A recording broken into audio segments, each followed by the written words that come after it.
देखिए, मैं एक चीज़ कहना चाहूँगा पहले तो, हमें जो वोट देना चाहिए वो देना ही व्यक्ति को चाहिए। पार्टी तो सेकेंडरी है।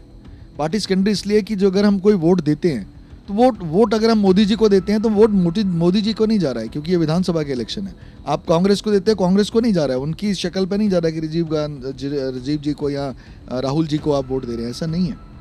तो जो व्यक्तिगत पर्सन है, विधानसभा व्यक्तिगत लोगों के लिए है, तो हमें देना ही व्यक्तिगत लोग को चाहिए। तो जिस हिसाब से आप व्यक्ति बोलते हैं, तो मैंने उनको बहुत करीब से देखा है, बहुत जॉली नेचर के हैं गुप्ता जी। और दूसरी बात है, मुंह पे हमेशा स्माइल रहती है, गुस्सा बहुत कम। और मैंने तो खैर गुस्सा करते हुए उनको कम देखा है। कम देखा मतलब मैंने देखा ही नहीं है कि वो गुस्सा करते हैं। ज़रूर उनको बड़े ज़्यादा हॉटी स्लोगन्स या कुछ ऐसी बातें भी लोग कर जाते हैं, उसके बावजूद भी वो उसको आराम से लेते हैं। सबसे अच्छी बात क्या है कि वो वक्ता बहुत अच्छे, उनको बोलना आता है, उनकी राजनीति में पकड़ बहुत अच्छी हो गई है। पहले थी या नहीं थी मैं नहीं जानता, क्योंकि वो अमेरिका में रहे काफ़ी देर। जैसे वो बोलते हैं, हम बताते हैं, हम लोगों तो अभी जानते हैं जब से उन्होंने पहला इलेक्शन लड़ा। तो उनकी आवाज़, उनका तरीका, उनकी पकड़ माहौल के ऊपर, उनकी पकड़ राजनीति पे, और सबसे बड़ी चीज़ है उनकी पकड़ इस इलाके पर, जिस इलाके में वो रहते हैं उस इलाके में उनकी पकड़ बहुत अच्छी है। कोई भी ऐसा व्यक्ति नहीं है जो उनको ना जानता हो दीपचंद बंधु के बाद। तो मैं यही कहना चाहूँगा कि एज ए व्यक्ति बहुत सुधरे हुए, बहुत अच्छे और बहुत जॉली नेचर के बंदे हैं। ऐसे लोग चाहिए, पढ़े लिखे तो है ही हैं। तो ये तो एक मेन बात है जो मैं कहना चाहता हूँ। बाकी मैं पार्टी के लिए ये कहना चाहता हूँ कि जिस पार्टी से वो जुड़े हुए हैं वो भी एक सुलझी हुई पार्टी है।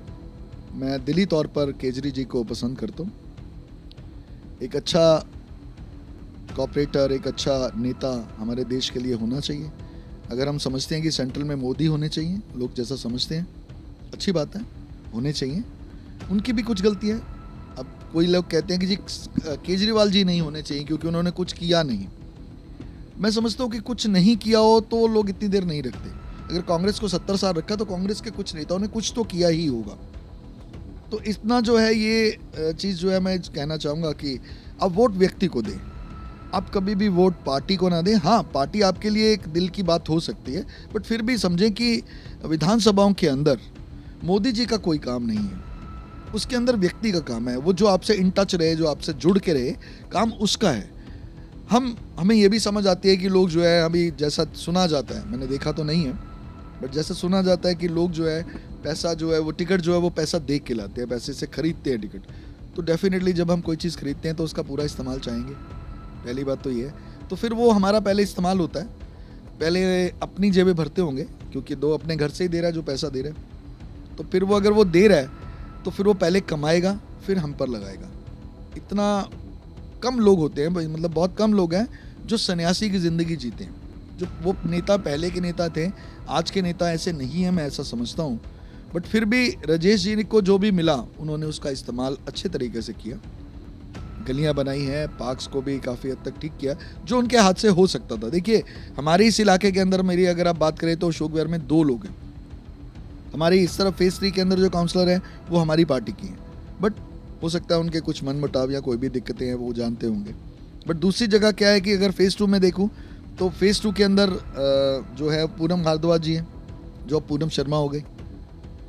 अब उन्होंने क्या काम किया सब लोग जानते हैं। ना पार्क, ना गलियां, ना उसके बाद आपकी क्या कहते हैं नालियां। मुझे मेरी नाली साफ़ चाहिए बाहर की, मेरे गटर साफ़ होने चाहिए, मेरे बच्चों के लिए पार्क होने चाहिए, उनके लिए झूले होने चाहिए, उनके लिए अच्छा माहौल होना चाहिए, कुत्ते और गायों की जो प्रॉब्लम्स है वो होनी चाहिए, सड़कें ठीक हो, पार्किंग अच्छी हो। ये ऐसे मुद्दे हैं जो वो खुद, क्योंकि ये मुद्दे उन लोगों के हैं जो इस सोसाइटी के अंदर रह भी रहे होते हैं। अगर कोई भी नेता मेरे इलाके से खड़ा होता है, अशोक विहार से या कहीं से भी, तो वो वहीं रहता होता है, तभी उसको टिकट मिलता है। बाहर से कम लोग लाए जाते हैं। तो अगर वो लोग, उन लोगों को बताने की ज़रूरत नहीं पड़नी चाहिए।